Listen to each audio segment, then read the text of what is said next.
அனைவருக்கும் வணக்கம். இன்னைக்கு மார்ச் 16. இன்னைக்கு தினமணி செய்தித்தாள்ல என்னென்ன செய்திகள் இருக்கு அப்படிங்கிறத பார்ப்போம்.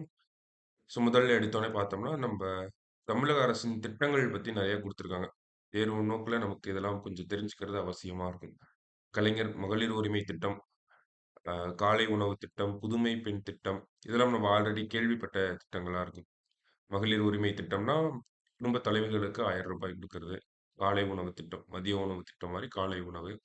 புதுமை பெண் திட்டம் 6 முதல் 12ஆம் வகுப்பு வரை நமக்கு அரசு பள்ளியில, அரசு உதவி பெறும் பள்ளிகள்ல படிச்ச மாணவிகளுக்கு ரூ. 1000 குடுக்கக்கூடிய திட்டம். ஸோ அடுத்தது பார்த்தோம்னா, விடியல் பயணம் திட்டம். மகளிர், திருநங்கைகள் மற்றும் மாற்றுத்திறனாளிகள் இவங்களுக்கெல்லாம் பஸ்ஸுல ஃப்ரீயா போறது. அதுதான் இந்த விடியல் பயணம் திட்டம். ஓகேவா? அதன் பார்த்தோம்னா ரூபாய் 888 சேமிப்பு அப்படிங்கிறது குடுத்துருக்காங்க.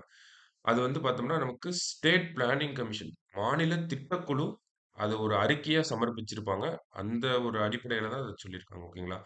ரூபாய் 888 அப்படிங்கிறது மாநில திட்டக்குழு இந்த திட்டம் வந்ததுக்கு அப்புறமா ஒரு ஆய்வு நடத்தியிருப்பாங்க.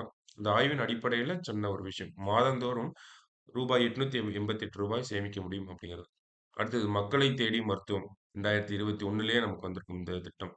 அடுத்தது பார்த்தோம்னா, கலைஞரின் அனைத்து கிராம ஒருங்கிணைந்த வேளாண் வளர்ச்சி திட்டம். இங்கிலீஷ்ல என்ன சொல்லுவாங்கன்னா, கலைஞரின் all village integrated agriculture development program அப்படிங்கிறத சொல்லுவாங்க. ஸோ அக்ரிகல்ச்சர டெவலப் பண்றது தான். ஓகேங்களா? அடுத்தது சேவை மையங்கள், சாலைகள் போட்டு தர்றது, நான் முதல்வன் திட்டம், ஸ்கில் டெவலப்மென்ட் ஸ்கீம் ஓகேவா? திறன் பயிற்சி திட்டம் அப்படிங்கிறத சொல்லுவாங்க. ஸோ அந்த மாரியான திட்டங்கள். அடுத்தது பார்த்தோம்னா, தொழில் முன்னோடி திட்டம். அண்ணல் அம்பேத்கர் தொழில் முன்னோடி திட்டம். ஸோ நமக்கு வந்து இதுக்கு வந்து தொழில் தொடங்குவதற்காக நமக்கு மானியம் குடுப்பாங்க. லோன்ஸ் அதெல்லாம் வந்து இதுலருந்து எடுத்துக்கலாம். ஓகேவா? முதலீட்டாளரின் முதல் முகவரி. முதலீடுகளுக்காகவே உருவாக்கப்பட்ட ஒரு திட்டமாக இருக்கும் அது. அடுத்தது தமிழ் புதல்வன் திட்டம். இப்போ இந்த வருஷம் பட்ஜெட்ல சொல்லியிருப்பாங்க. அ எப்படி மாணவிகளுக்கு வந்து புதுமை பெண் திட்டம் அப்படிங்கிறத பார்த்தோமோ, மூவலூர் ராமாமிர்தம் புதுமை பெண் திட்டம் அப்படின்னு சொல்லுவாங்க. ஸோ அந்த மாரியான மாணவர்களுக்கான திட்டம் அப்படிங்கிறது. ஓகேங்களா? தமிழ் புதல்வன் திட்டம் அப்படிங்கிறது அரசு பள்ளிகளில் படித்த மாணவர்கள் கல்லூரிகளுக்கு போக அவங்களுக்கு ரூபாய் 1000 மாதந்தோறும் வழங்குறது. அந்த திட்டம் தான் தமிழ் புதல்வன் திட்டம். ஓகேவா? கடைசியா பார்த்தோம்னா, மாற்றுத்திறனாளிகளுக்கான மாதாந்திர பராமரிப்பு. அந்த உதவித்தொகைய வந்து அதிகப்படுத்தி குடுத்துருக்காங்க. இதெல்லாம் வந்து நம்ம தமிழக அரசாங்கத்தோட முக்கியமான திட்டங்கள். சமீப காலங்கள்ல வந்த திட்டங்கள். இதுவே பெண்களுக்குன்னு இன்னும் பார்த்தோம்னா, நமக்கு உரிமை தொகை இருக்கு. புதுமை பெண் திட்டம் இருக்கு. விடியல் பயணம் திட்டம் இருக்கு. இன்னொரு திட்டம் பார்த்தோம்னா, பெண்களுக்கான கொள்கை, மாநில பெண்கள் கொள்கை, ஸ்டேட் விமென்ஸ் பாலிசி அப்படிங்கிறதையும் கொண்டு வந்திருப்பாங்க. அப்புறமா இன்னும் நெறைய திட்டங்கள் இருக்கு. ஓகேங்களா? அ அண்ணா மறுமலர்ச்சி திட்டம் அப்படிங்கிறதெல்லாம் இருக்கு. ஸோ, இங்க முக்கியமான இந்த அரசாங்கத்தோட திட்டங்கள் மட்டும் குடுத்துருக்காங்க. தேர்வு நோக்குல நம்ம இத எப்படி பார்க்கணும், அணுகணும் அப்படின்னு பார்த்தோம்னா, ஒவ்வொரு திட்டம் எந்த ஆண்டு வந்திருக்கு, எந்த இடத்துல வச்சு இன்ட்ரோடியூஸ் பண்ணியிருக்காங்க. இப்போ காலை உணவு திட்டம்னா நம்ம மதுரைன்னு சொல்லுவோம். ஸோ, அப்போ ஒவ்வொரு திட்டமும் எங்க லான்ச் பண்ணாங்க, எந்த பிளேஸ்ல வச்சு லான்ச் பண்ணாங்க. அந்த மாரியான விஷயங்கள். அடுத்தது இந்த திட்டத்தோட அப்ஜெக்டிவ்ஸ் என்ன? ஓகேவா? நோக்கம் என்ன? அப்படிங்கிறதெல்லாம் நம்ப இந்த தேர்வு நோக்குல அதெல்லாம் எடுத்து வச்சுக்கணும். சரிங்களா? கரண்ட் அஃபேர்ஸ்லேருந்து ஸ்கீம்ஸ் ஓரியன்டடா கேட்கலாம்.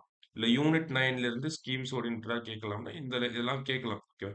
சமீப காலத்துல வந்த திட்டங்களாக இருக்கு. ஓகேவா?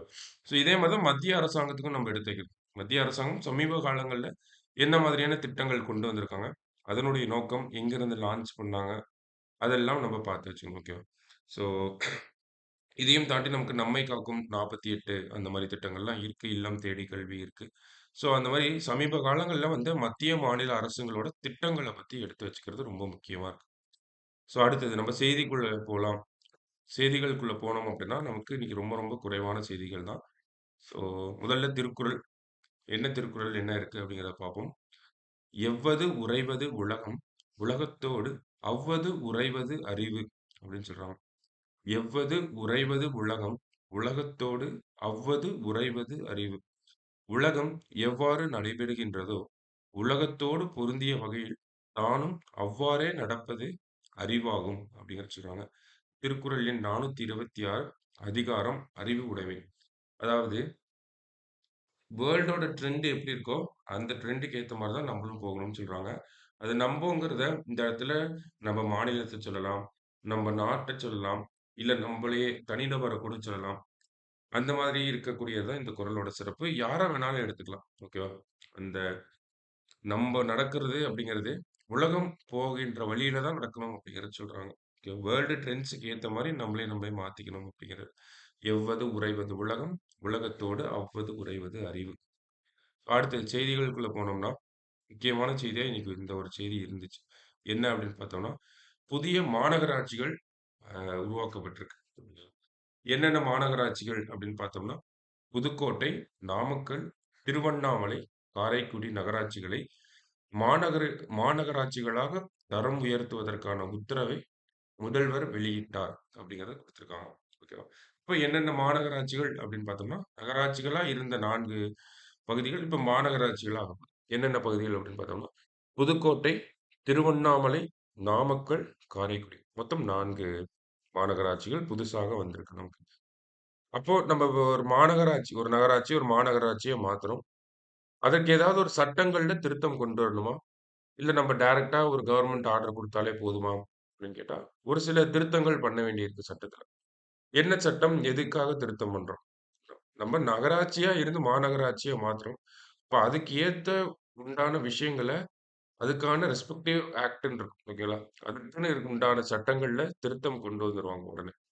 ஸோ அதுக்கேற்ற வகையில 1998ஆம் ஆண்டு நகர்ப்புற உள்ளாட்சி அமைப்புகளின் சட்டத்தில் திருத்தங்கள் கொண்டு வரப்பட்டுள்ளன அப்படிங்கிறத சொல்றாங்க.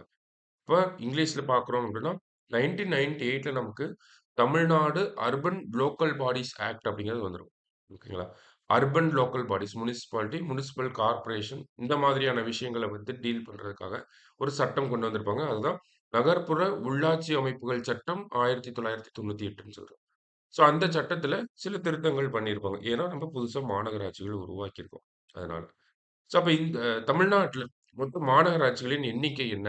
அப்படின்னு பார்த்தோம்னா, 2021, 22 காலகட்டத்தில புதுசா ஒரு 6 மாநகராட்சிகள் உருவாக்குனாங்க. முதல்ல தமிழ்நாட்டுல பார்த்தோம்னா, 15 மாநகராட்சிகள் அப்படிங்கிறத சொன்னாங்க. அந்த நம்பர் அந்த நம்பர் கொஞ்சம் கொஞ்சமா இன்கிரீஸ் ஆயிருக்கு. ஸோ நமக்கு 15ஆ இருந்தத தற்போது இருக்கக்கூடிய அரசாங்கம் வந்ததுக்கப்புறமா 21ஆக மாறியிருக்கு. ஓகேங்களா? ஒரு 6 மாநகராட்சிகள சேர்த்திருக்கோம்.